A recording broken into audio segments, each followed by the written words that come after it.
Auburn just picked up another big player in the transfer portal, and this shows once again that Coach Brian Harsin is keeping his promise because he just went after another wide receiver and was able to seal the deal this weekend. This came after a visit from Coy Moore at Auburn. Coy Moore took an official visit to Auburn this weekend, and he made the announcement on Twitter that he is now officially committed. Coy Moore is a previous four-star recruit, but he spent his previous 2 seasons in 2020 and 2021 at LSU.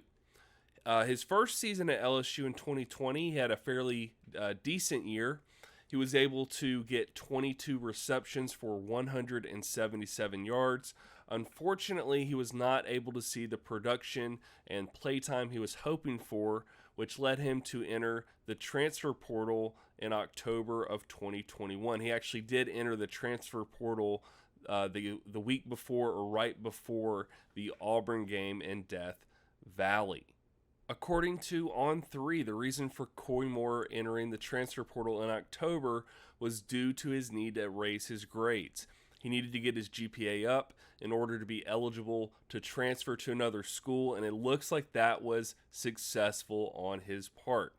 He entered the transfer portal early, he stopped playing, he got his grades up, and he was able to successfully transfer to Auburn.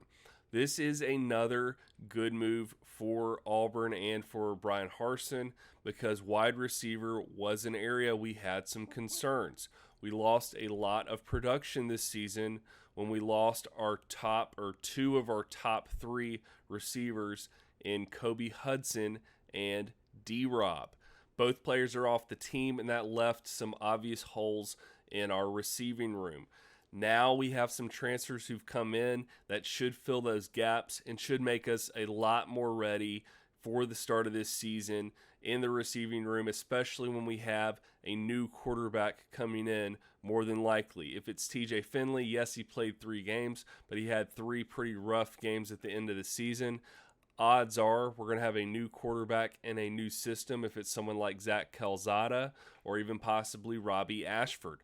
We'll have to see who the starting quarterback is closer to that time.